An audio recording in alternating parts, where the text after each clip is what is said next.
What's up? What's up? We are live. Good evening, good morning, and good afternoon. Yan, we're live. So kung live mo itong napapanood, make sure to like and share this video. Yan, ayan. So live na tayo dito sa ating Facebook group. Before that, no, bago tayo mag-start ng ating exclusive live Q&A dito sa community ko, let me share this live muna dun sa ating community para malaman din nila na live na tayo. Ayan. If you're watching right now at first time ka lang naka-attend ng live Q&A ko dito sa aking page, no, sa community ko, can you type number 1 kung first time? Kung second time ka naman naka-attend ng live dito sa aking community, type number 2. Ayan. So, yun yung keyword. Kung first time, type 1. Kung second time, go ahead, type number 2. Alright.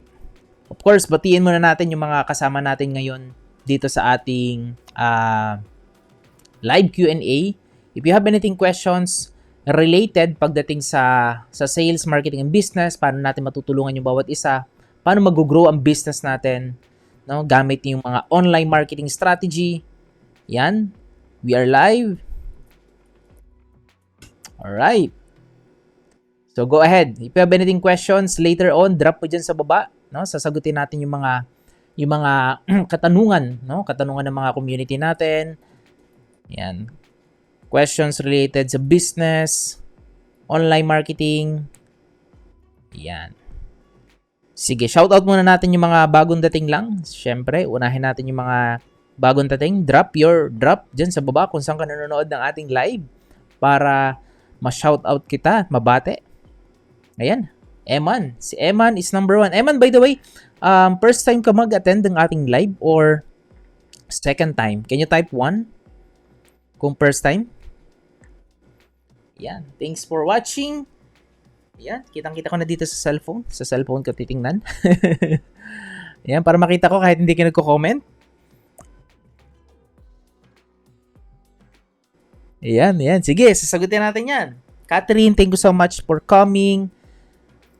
Jane, ayan. Also, si Jonathan Diaz is watching. Thank you so much. Rizin, Lizra. Okay. So, sabog daw ang inbox niya. Paano po mas tumaas ang conversion? Any tips? Real estate agent po.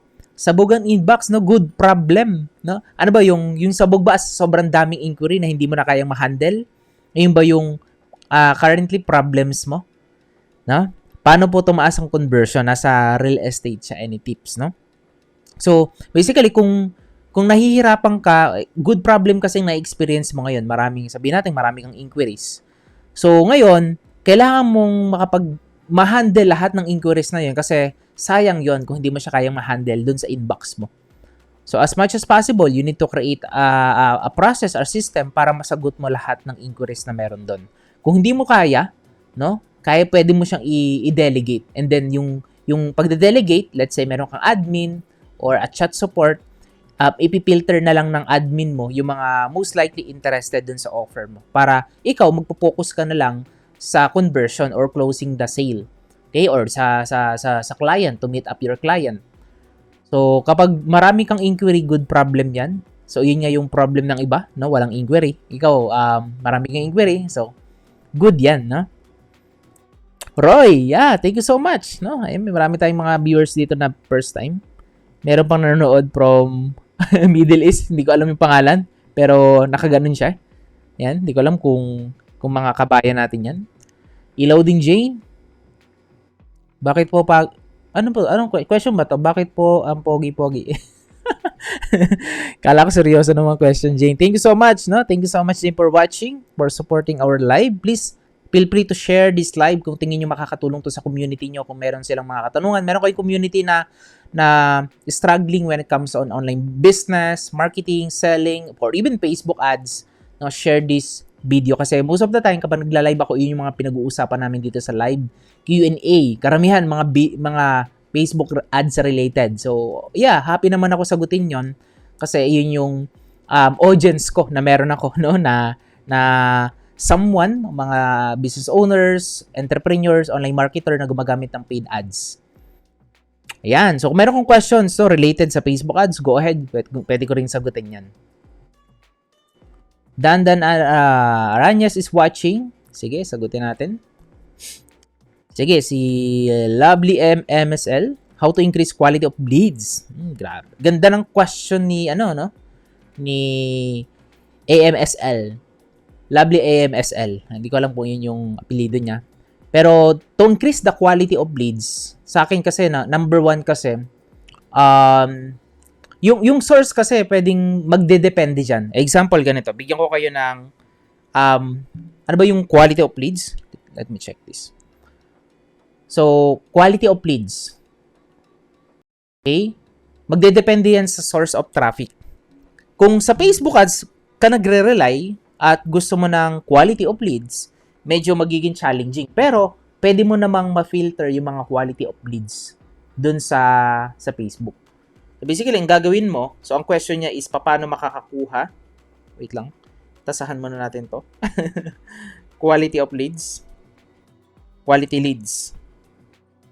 Okay, ito yung question niya. So ngayon, meron kasing tinatawag na different type of traffic source. So basically, pwedeng maging traffic is YouTube, FB, okay, sama natin si TikTok, sama natin si Instagram po yan Ayan. And marami pa. Wait lang. Okay. Ayan, para hindi tayo matakpan. Ayan. So, ganito siya. So, sa YouTube, masasabi ko na mataas yung chance kapag YouTube ang source of traffic mo, quality, most likely yung mga quality ang leads na makukuha mo dyan. Kasi sa YouTube, sila yung mga taong naghahanap ng, magsisearch sila, tapos hahanapin nila yung kasagutan dun sa problem na na-experience nila. So, kaya most likely, ayan, mataas yung chance na quality yung mga leads na makukuha mo kapag nasa YouTube ka. So, kapag YouTube ang source of traffic mo. So, ngayon, hindi ko sinasabi na YouTube lang kayo mag-focus or sa FB lang. Okay? So, para makuha mo, so it doesn't matter kung ano mang source of traffic niyan, pero kailangan mo mag-create kasi ng tinatawag na, tawag ko dito is gatekeeper. Gatekeeper. Okay, gatekeeper. Basically, ang gatekeeper, okay, is siya yung magpipilter. Okay? Siya yung magpipilter. Ito yung magpipilter ng mga tamang tao para makapunta dun sa offer mo. F to. Offer or service. Okay, or services. So, ngayon, ito yung kailangan mo. So, ngayon, lahat ng taong pupunta dito sa saan man yan. So, kailangan meron ka ditong gatekeeper. So, paano mo magagawa yon? So, dito sa gatekeeper, marami kang pwedeng gawin dyan. Pwede kang mag-create dito ng, number one, pwede kang mag-create ng webinar. Okay, application. Okay.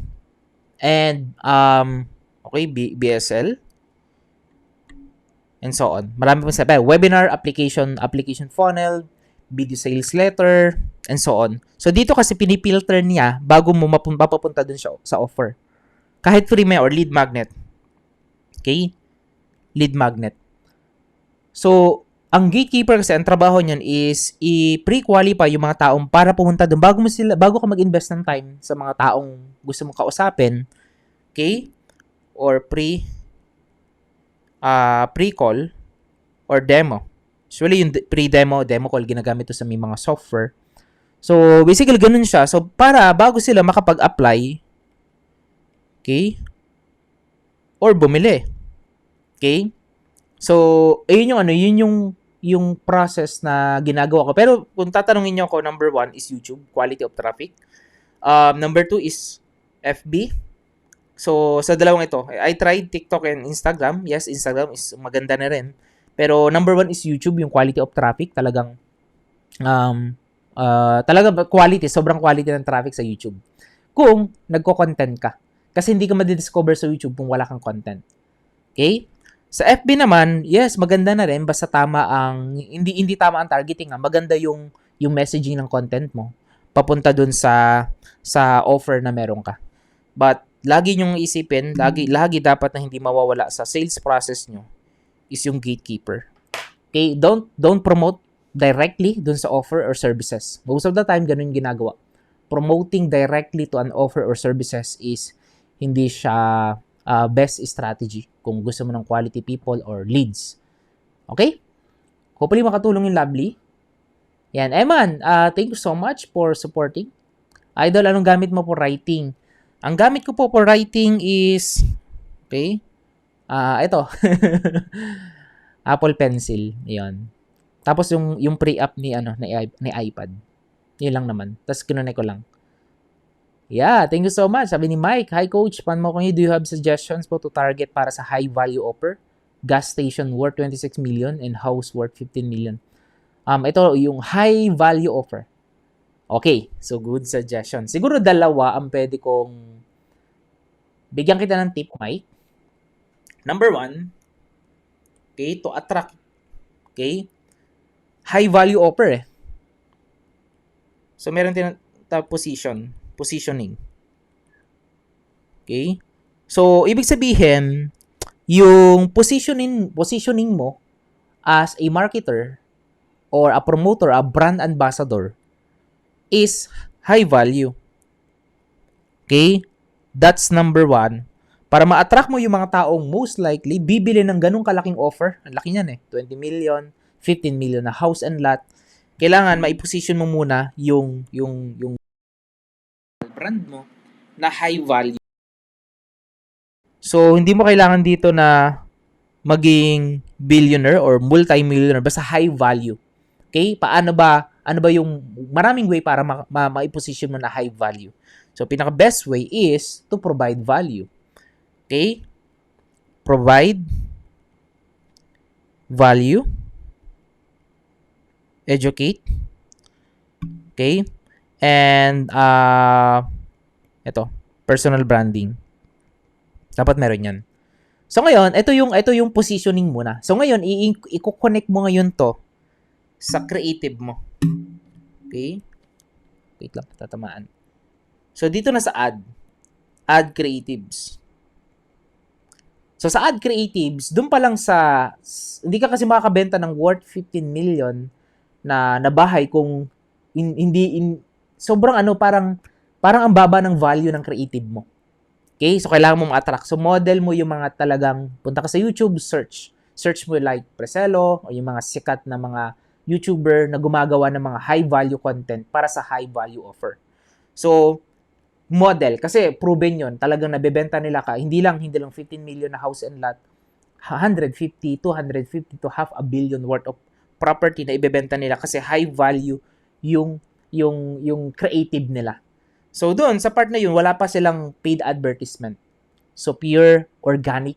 Organic pa lang yung from YouTube is nabebenta nila yung offer na yun. So, sa ad creative. So, ngayon, kung tatanungin nyo ako, paano naman sa targeting sa ads? Okay? Maraming mga options sa Facebook ads na pwede nyong i-target. Pwede nyong i-target na, siguro one thing na pwede kong ma-recommend is people. Search nyo na lang to prepared high value goods Philippines. Meron yung Philippines, merong iba't ibang country kasi yun. So isa to sa mga based to sa behavior. Okay? So nakita ba? So hopefully Mike makatulong itong quick tip ko. So bali 3 ang maibibigay kong tips. So, you need to position yourself in order to close sales. Yung mga high value offer na yan, kailangan yung positioning natin high value din. Provide value, educate, no? And personal branding, hindi dapat mawala yun. Also, the ad creative. Model what works. Okay? Model what works. Kasi nag-work na sa kanila yun Yeah, model mo lang. And sa targeting, ito, marami pang option, of course. One secret, people prefer the high-value goods, Philippines. Pwede nyo, malaki rin yun. So, most likely, ito yung mga taong talagang bumibili ng mga high-value goods here in the Philippines data. Wow, dami pala nating viewers. Almost 30, 40 live viewers. Thank you so much naman for watching. If you're first time here, type 1 kung second. Number 2, kung meron kang questions when it comes on sales, marketing, and business, go ahead. Chat mo dyan sa baba. And sasagutin po natin yan. Ayan, thank you so much, Mike, sa katanungan mo. Hopefully makatulong ito. Okay. So, sagutin natin. Okay, thank you. Sige lang. Baka may mamiss ako. Okay, thank you daw. Watching. Sige, go ahead. Meron mong questions? Nasagot ko na ba lahat? Or meron akong na-miss na katanungan na hindi ko pa nasasagot? Drop mo dyan sa ibaba. Okay, pakichat na lang ulit kung natabunan. Ayan. Sige. Yeah. Okay. Good. Jonathan is watching. Bambam is watching. Makuyabe Che is watching. Agustino is watching. Thank you so much for watching. Wag lang kayo manood kung meron kayong katanungan na gustong itanong sa akin at hindi tinanong nyo man siya dun sa aking mga social, sa YouTube, nag-comment kayo doon or even nag-email kayo sa akin at hindi ko nasagot. So, ito yung chance nyo to ask questions directly sa akin. Doon po sa targeting coach ng high value offer. Yes, yun. Number 3, Mike, yun. May suggestions. Nasa Facebook po ito. Yung options na to. Yan, ito. Targeting Facebook ads. FB ads targeting. So, people prepared high value goods Philippines. Kung di ako nagkakamali, behavior to. Behavior. Ayan. So, sa Facebook, sa Facebook, ayun, sa mga hindi nakakaalam, sa Facebook, merong interest, merong demographics, meron din behavior. Behavior is one of the best targeting options sa pwede nyong i-target. Kasi based na yun sa behavior, hindi lang sa based on the interest. Okay? So, isa yun sa dapat ita-target. Hindi lang puro interest. Pwede rin kayo mag-target ng behavior or even demographics. Ayan. Minsan nga, behavior lang talagang targeting ko, walang interest. Kasi powerful ang behavior. Okay? So, sagutin natin yung mga katanungan. Ayan. Okay, marami ng mga katanungan. Coach. Ayan, dami na pala nila. Okay, watching from Imus Cavite, si Richie. Thank you so much. Tingin yung makakatulong ito, no? Okay, mahiyaan na i-share to sa community nyo. Ayan, hi coach. Ayan, sir, how about setting a locad, ilang miles? Si Carl, sabi niya, kung may mga nagta-target dito sa targeting kasi sa location to, ang question niya, siguro possible nag-target siya ng Metro Manila tapos may lumabas na miles, no, yung MI. So ako per city ang ginagawa ko, Carl. Kung talagang intention mo na i-target is yung mga nasa city lang. Kasi example ganito sa Facebook ads. Pakita ko ulit. So sa Facebook ads, kapag nilagay mo dito, sabihin natin okay, sabihin natin dito is Pasay. So, tapos magkakaroon yan dito ng 2MI. Basically, bilog yan. Tapos, madadamay niya yung mga kalapit na city sa Pasay. So, ilang MI? So, kung ang goal mo naman is malawak, pwede mong i-increase yan to up to 10. Hindi ako nagkakamali.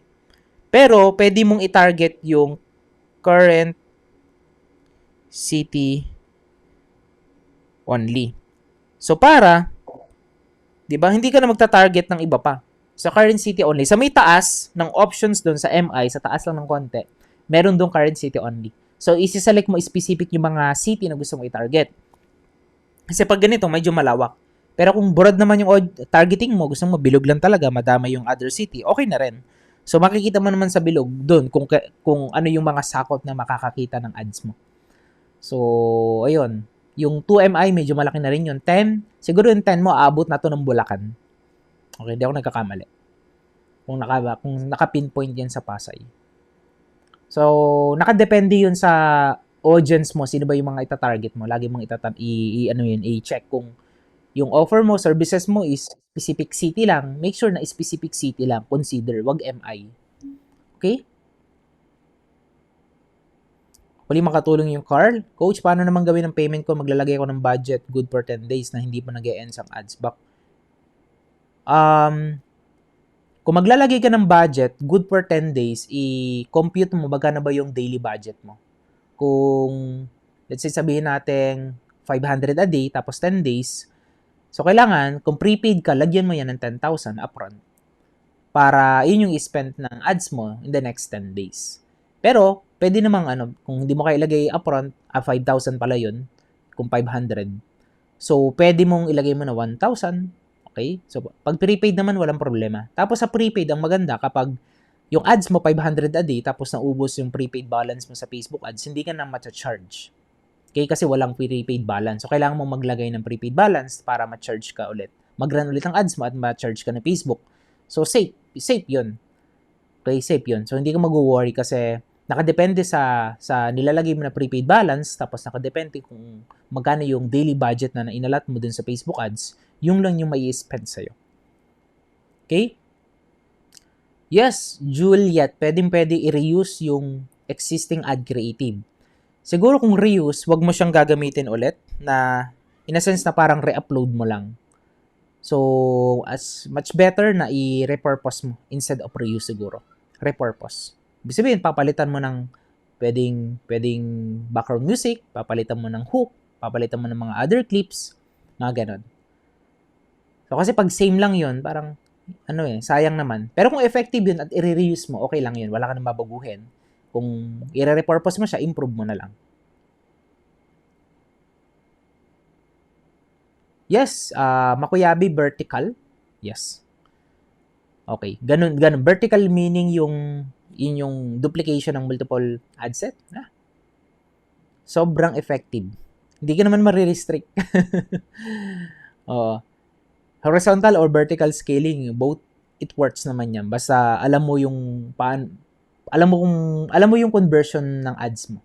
Okay? And alam mo rin, of course, kung bakit ka ba nag-scale. Coach, CPM ko is 500. Budget is 500. CPM is 6 pesos.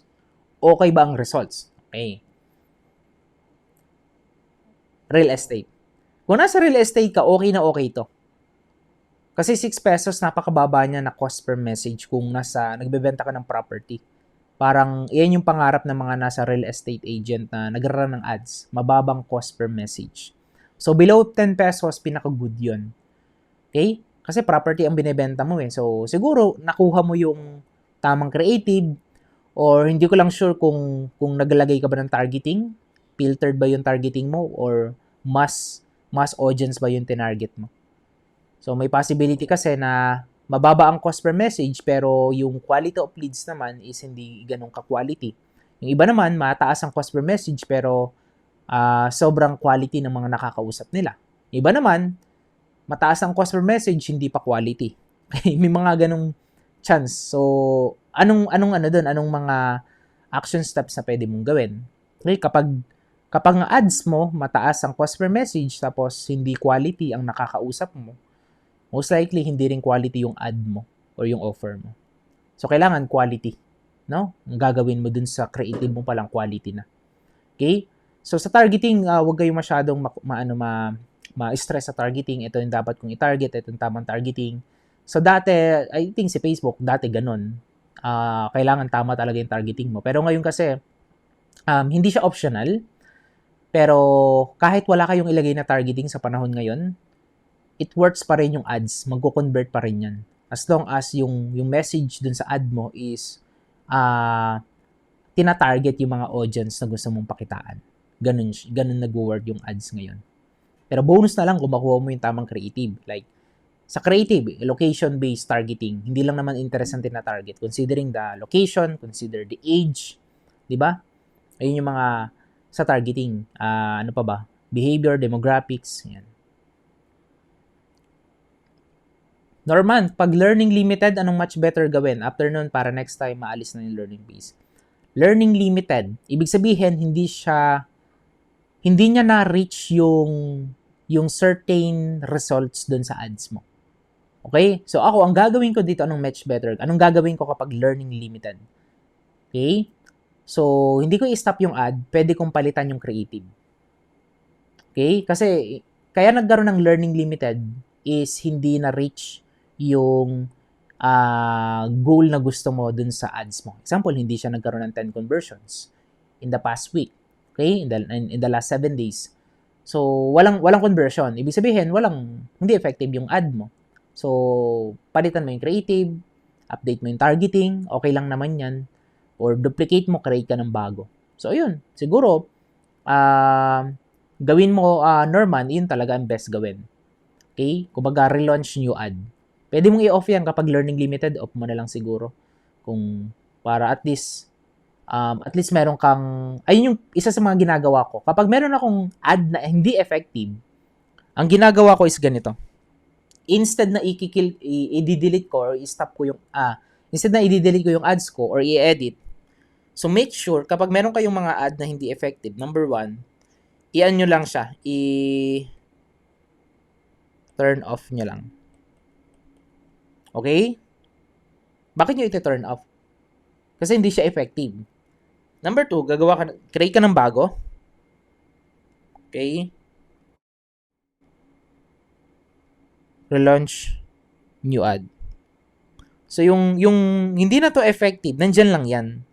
So, para yun yung magiging reference mo, if ever man na mag-create ka ng ad na, okay, ito yung mga ad na hindi nag-work before. So, para meron kang reference. Kasi pag inedit mo yan, nag-notes ka talaga, in-screenshot mo, alam mo yan. So, maganda doon naman, naiiwan kasi yung data sa Facebook. Hindi naman nawawala yung conversion rate. Kung wala yung conversion, okay lang din. Yung spending, nandun lang din. So, kung ad set yan or campaign, i-off mo lang yan at wag mong i-edit at wag mong i-delete. Relaunch new ad. Create new ad. Relaunch or create. Create new ad. Okay, then improve your next ad. So, yun. Para at least meron kang reference. Yung reference hindi lang lagi good. Kailangan yung mga bad ad creative mo, ad campaign mo, ginagawa mo rin yung reference. Kasi, pag nakalimutan mo yan, uulitin mo ulit yan. For sure. Diba? Yun, Norman, yun yung masasuggest ko, relaunch or create new ad. Yun lang. And improve your ad. Okay? Ano pong effective sa hair extension na bago pa ang Julia, try mo muna mag-create ng mga effective creative. Okay, effective ad, siguro hair extension na bago pa ang business. So, siguro sa creative, pwede mong i-demo yung mga client nyo na nagpapakabit ng hair extension sa services nyo. So, mas maganda yon. So, no fancy editing, run an ads. Okay, meron akong client na ganun, nasa ganun din. So, nag-run siya ng ads, very raw yung video, it works. Kasi demo yung pinakita niya, demonstration. Pinakita lang niya paano nakakatulong yung services niya dun sa mga possible clients. Okay? So, ite-test mo. Yun yung effective ads. Ayan. Si Jill, thank you so much. 45 live viewers, no? Feel free to like, comment, and share this live kung tingin yung helpful to. Okay ba na 60 to 70 pesos ang CPM tapos sales ko nasa 8? Grabe naman to. Gusto ko sanang tumaas pang sales namin sales namin 1K po per day budget. Okay. Siguro ano to, hindi ko alam po anong business nyo, Jill, pero mataas yung sales sa 1K per day na budget. Not sure, baka ano to, real estate pa to. Ayan. Confirm na natin. So yung 60 to 70 pesos na CPM as long as profitable ang ads nyo, overall profitable ang ads, okay lang yon. Ngayon, dahil profitable at mataas yung CPM, ano yung pwede mong gawin? Lower yung CPM. So, magagawa mo lang na mapababa yung cost per message mo kung magkikreate ka ng mga bagong new ad creative. Okay? Siguro new angle. Kasi 60 to 70, yes, mataas po yan. Para mapababa, try to make it effective yung mga, or create ka ng bagong angle dun sa mga ads mo. Okay? Like new hook or new approach. Okay? Na typical na yun yung lagi yung ginagawa. Baka nagbebenta kayo sa ads nyo, try nyo muna na hindi muna magbenta. Try to educate. Okay? Try to demonstrate. Okay? Or kung real estate yan, much better talaga na yun, yung ipapakita nyo mismo yung unit mismo, di ba? Yung walk, yung tour, no? Itutour niya sila sa unit. So, as much as possible, yun din, high value creative. So, isa yun sa pag mga matataas ang offer, lagi yun, high value. Yung creative dapat. Man, nasagot ko ba yung katanungan mo? So, what tip about, anong gusto mong tip, no? Nasa real estate daw siya. Marketing. So, pag sa marketing kasi is, marketing para sa akin is two things. Okay? Number one is, you need to build trust. Okay? Bago ka mag-offer. So, that's a powerful marketing tip. So, paano nabibuild yung trust, no? So, sa online, ganon, hindi kasi natin makuha yung tiwala ng mga tao sa online kung hindi tayo mag-show up. So, marketing tip, man, kung hindi ka pa nag-show up, hopefully, kung nag-show up ka na, congratulations. Pero kung nag-show up ka na, good steps yun. So, show up. Saan ka mag-show up? Social media. Hindi po sa radio, hindi sa TV. Kung may budget kayo, pwede naman sa TV. Mag-artista. Show up sa social media. Okay? So, ano ba yung mga platform na meron ngayon? Okay? FB? YouTube? TikTok? Ayan, TikTok. Instagram. Ayan. So, dapat nandito ka. Okay? So, pwede ka mag-focus sa isa lang kung hindi kaya ng time mo. Pero marami ng way ngayon para ma-repurpose mo yung mga content mo sa lahat ng platform na yon. So, one strategy, create, okay?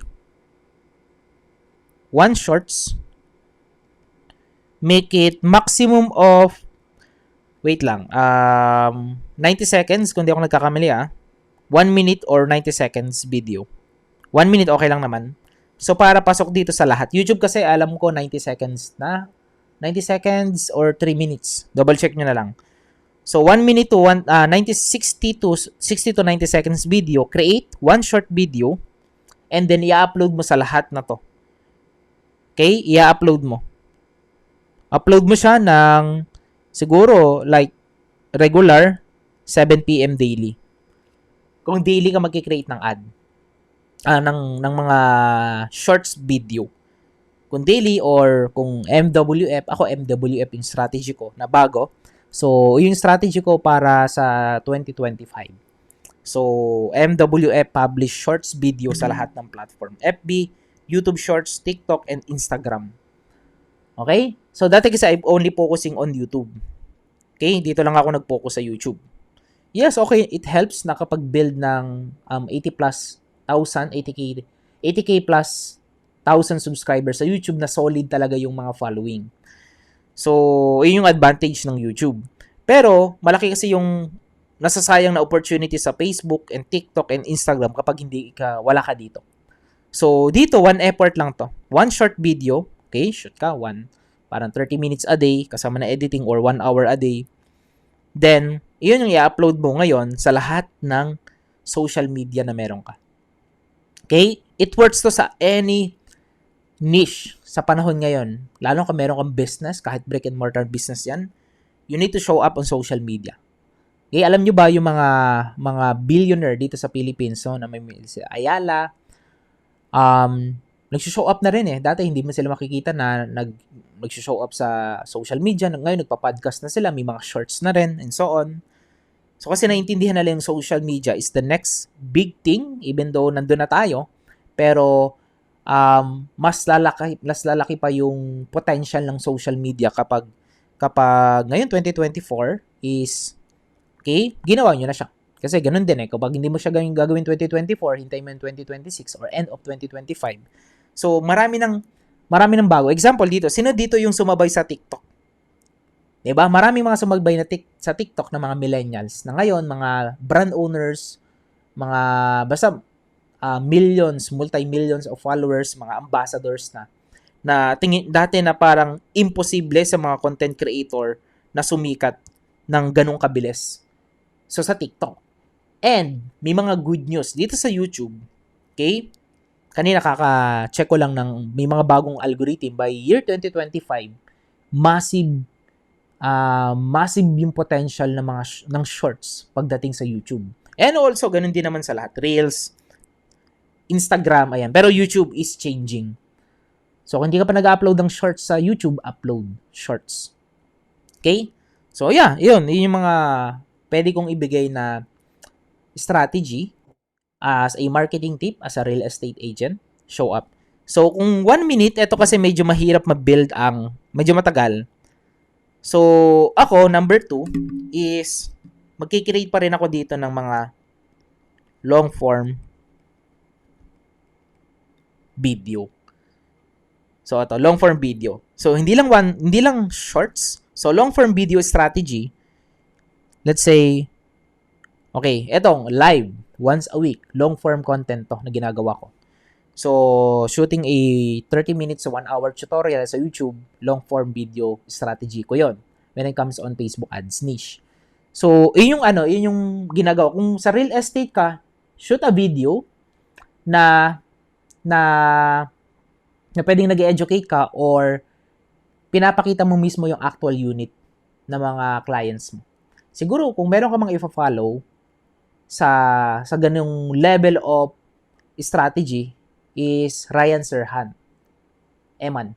Follow Ryan Serhant. Sobrang solid yung strategy nun sa real estate. Okay? So, yeah. Yan, mga long-form video strategy yung mga kay Ryan. Pero may mga shorts na rin siya. Alright. Hopefully nakatulong yon, Eman. Thank you, Coach. Actually, real estate din po ako. Yan, county sa Tagaytay. Budget, it depends kung magkano yung goals mo. Sales goals mo. Okay? May mga kilala ko na nasa real estate, ang budget is 1,000 a day. Okay? Meron din naman, may mga budget is 10,000 a day. And more than pa dun.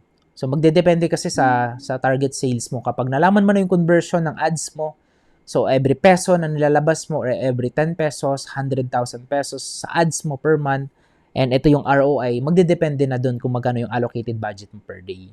Okay? So, ikaw yung magsiset nun.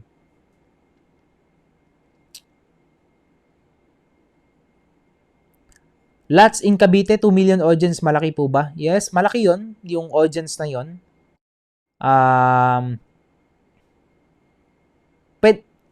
Pwede mo pang i-filter. Okay, kung specific Cavite lang yung ano. Pero kapag lots kasi hindi naman kailangan. Binebentahan mo yung taga ron eh. Pwede mong i-target yun nasa ibang lugar. Example, target mo Eman. Makati, yung mga BGC area, and so on. Yung mga, Thank you, noted, Norman. Mas okay po bang broad targeting kasi interest?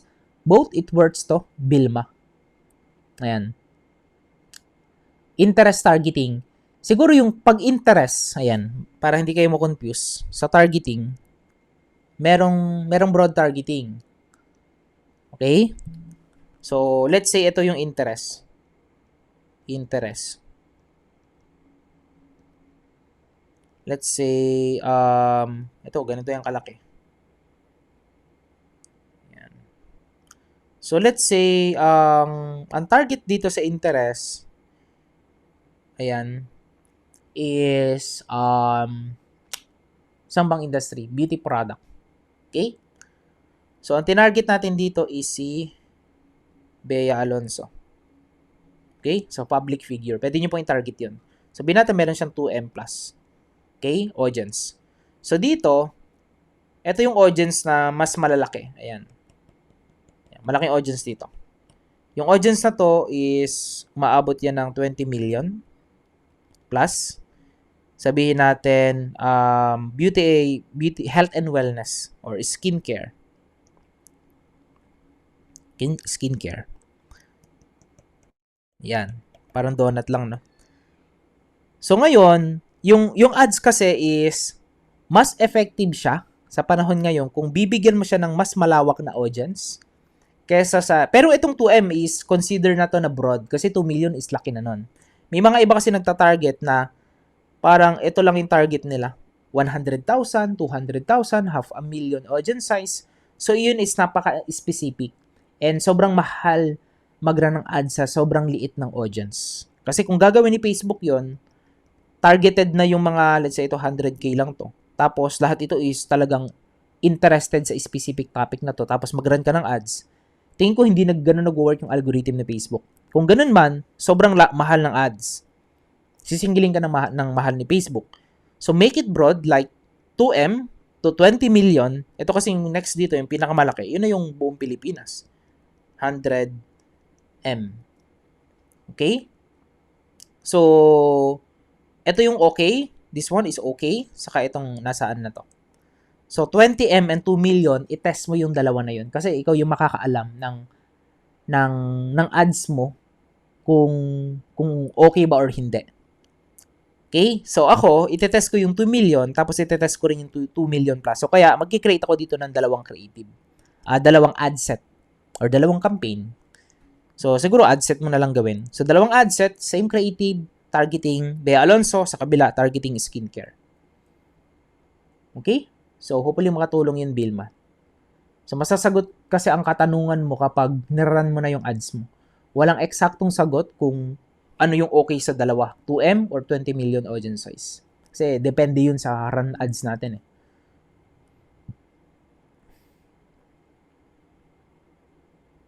Coach, okay pa ba yung 1.25 frequency? Yes, okay pa to. CTR all. 4, yes, okay din. Cost per click, okay, 1.39, okay to. Kung conversion to makuyabe siya, yes, okay to. Pero kung traffic campaign to, baka parang mataas na yung cost per click na 1.39. Okay?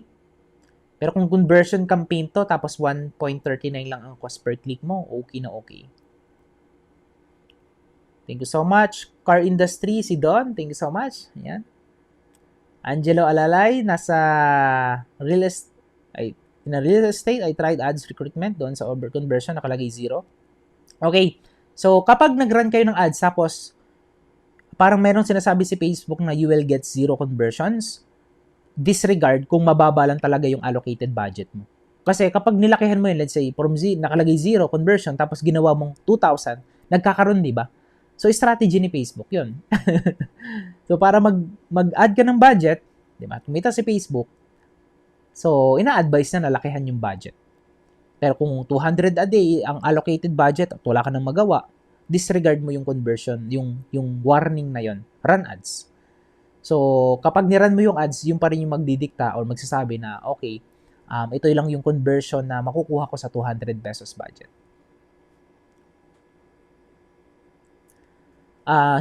Pwede mo lang siyang i-exclude, pero may possibility na makita pa rin naman. Hindi siya 100% na may exclude mo talaga. So, pwede mong gawin is, question kasi ni Jairo is paano may exclude yung mga bumili na or nakakita na ng ads. Okay? So, ano siya? Custom audience. Pwede mong exclude yung mga nanood ng video, bumili na, punta sa website. Okay? So far, may mga inquiries ako, 16 pesos ang CPM ko. Ang concern ko lang is yung location. Nakakarating sa Sorsogon ng ads ko. May naging... dito wala tayong control, Angelo. Example, yung ads mo nakita sa Manila. Tapos, shinare ng nakakita na yun sa Metro Manila. And then, yung friend na yun, may mga kaibigan sa Sorsogon. Kasi yung ads, pag shinare na yan sa public profile, public na yun. So, public na talaga. Makikita yan ng mga kaibigan niya sa Sorsogon, sa ibang bansa, and so on. Siguro, kung hindi naman, disregard mo na lang yun. Okay? Okay. Question ni Zilani. Ang next training ko, my last event, may question kasi si Zilani Zigni Rosette. FB ads, sales process, and AI combined. Ang training ko is December 7, upcoming. So, sa mga hindi pa nakakaalam, ayan. So, let me check. Ayan, ito po yung aking training. Ayan. Kita ba yung link? Yung website? So, i-chat ko yung yung link. If anyone interested, ayan. So, ito yung training ko sa December 7. So, next week, Saturday. So, paano ko mag-scale, no? Using the power of AI and advanced Facebook ads strategy. So, para sa ito, kung nag-run ka na ng ads and kahit papano is growing na ang business mo or you want to grow your business, so nasa ibaba yung link. Okay? And also by Tuesday, meron din akong pre-webinar na gagawin. So, sa pre-webinar ko naman is doon ko i-discuss yung mga some strategy on Facebook ads sa ginagawa ko. Paano nag-scale ang Facebook ads. So, para malaman nyo kung nasaan yung link na to, siguro check nyo na lang yung profile ko or nasa banner yun ang profile ko. So, yeah. Very quick lang.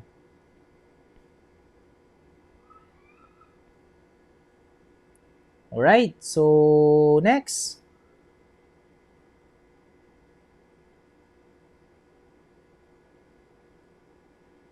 Angelo. Yes. Oo na. Oo naman. Wala namang ano dito. Exactly. Sabi niya kasi sumasablay din minsan sa pagsunod sa target customer natin. Ayan. So, sa sobrang broad kasi ng Facebook audience, cold audience kasi majority sa Facebook. Hindi na ginagaranti ni Facebook na lahat ng makakakita ng ads mo is interested dun sa offer. Yun talaga yung realidad. Parang only 3% lang talaga yung talagang most likely yung mga interested dun sa example, meron kang audience na 3 million. So, approximately mga yan ba 3% ng 3 million? Or sa 1 million, 3%, 30,000. Yun lang talaga yung most likely interested dun sa ano natin. Okay? Talagang sobrang interested. Yung iba dyan, ipo-funnel mo pa kasi yan eh. Ipipilter mo pa.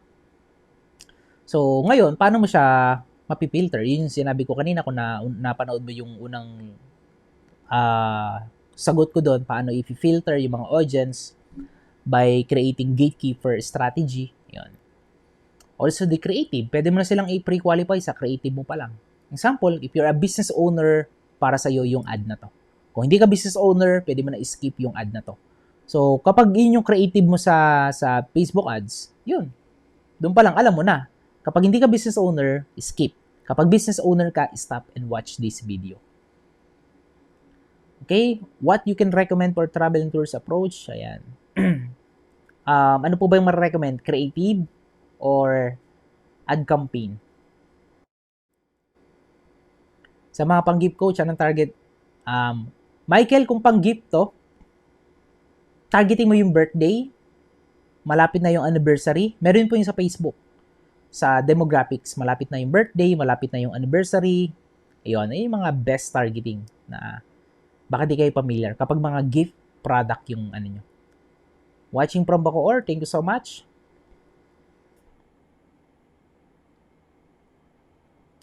About changing creative to lower the CPM, does it mean the create new ad with new creative or edit existing one?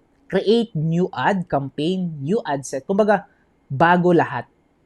Ayun, yun yung Teen SB. So, wag nyo pong i-edit yung hindi na effective. Hayaan nyo na lang, then magre-launch po kayo ng bago. Iwanan nyo na siya. Kumbaga, i-off nyo lang. Kapag na-off na po yung creative ads na yun kasi, hindi na naman mag-spend yun. Para meron lang po kayong reference. Car industry, ng magandang marketing strategy at target market kapag mag-run ng ads. Nasa car industry si Don Michael Torno. Ano ba tong brand? Nasa profile picture niya parang, hindi ko alam eh, kung Toyota, Mitsubishi, Nissan, anyway, any brand naman, no? So, best marketing strategy kapag nasa car sales industry ka is yung personal branding kailangan associated dun sa ad mo. Okay, paano mo maiko-connect yung personal branding mo? So, ngayon, kailangan mo kasing may mga nakikita ko na talagang dati mga naturuan ko 2 years ago, 3 years ago na sabi ko, mag-create kayo ng content sa page nyo, sa personal page, sa page na ginagamit nyo on promoting your car company, then consistent dapat ng ginagawa nyo yun. So, lahat ng mga activity or pwedeng client release, or pag meron kayong bagong unit, i-document nyo and i-publish nyo siya sa page. Okay? Then create, yun, consistent dapat yun. Tapos, yung mga ads mo, mas maganda yun yung gagamitin mong ad.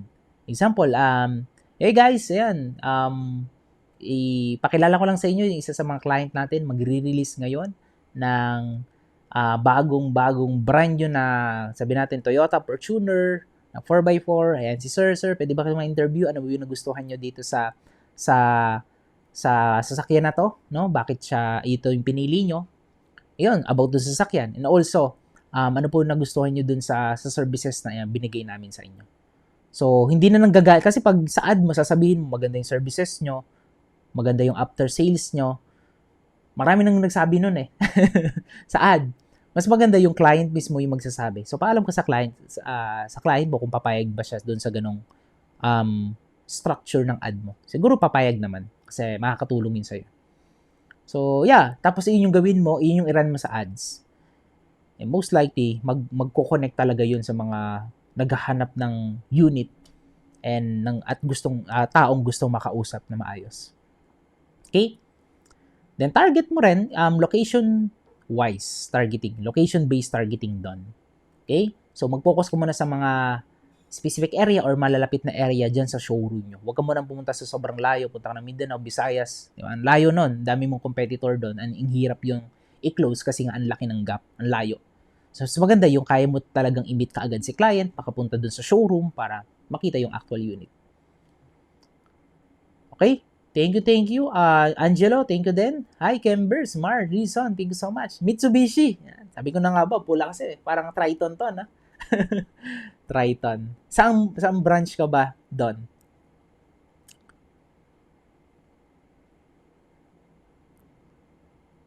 Magandang target audience services ang business na may kasamang network marketing.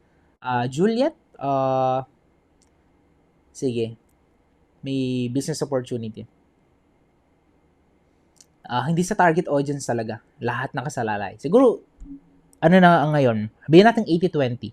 80% is nakasalalay dun sa creativity ng ad mo. 20% is nakasalalay kung gaano na nakuha mo ba yung tamang targeting. Kasi hindi natin pwedeng disregard na, okay, walang targeting, open targeting. Sa targeting, included po yung mga age, yung location, demographics, and behavior. Okay? Malakas to. Malakas po dyan, Jose Abad Santos. Siyempre. May way po ba to get yung mga fake leads? Ayan. So, ito po is hindi nating control. And kahit Gmail kasi pwede nilang i-type. Yun eh. So, may mga system kasi kapag siguro, mapipilter mo lang yung mga leads na yun kapag fake, hindi yan papasok sa CRM nyo. Pero wala tayo talagang control dun sa mga, kasi may mga team na gumagawa na iyan talaga yung trabaho. Nag-go-opt-in or nagbibigay ng mga fake leads sa mga advertisers. Okay? So, kumbaga yung mga ganun disregard. Hindi naman 100% fake leads ang makukuha nyo. So, focus na lang kayo sa mga valid, okay, na mga leads and disregard yung mga fake leads.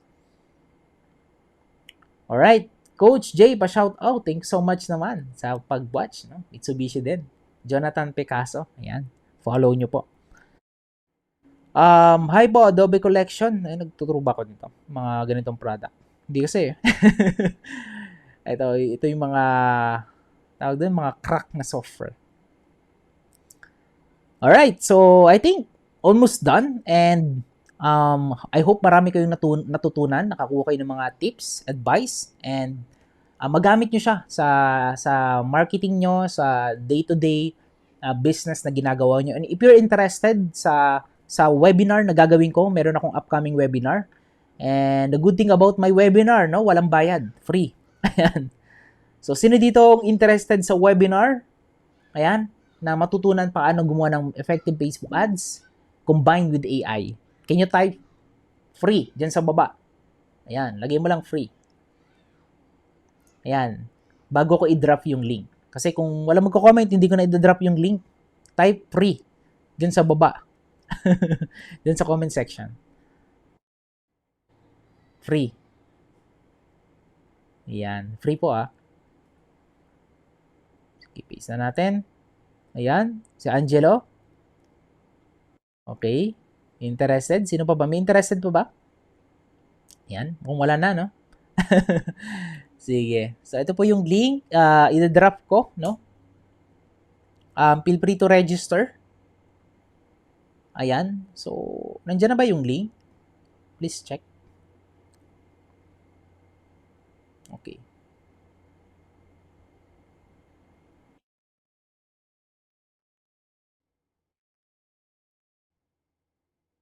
Okay.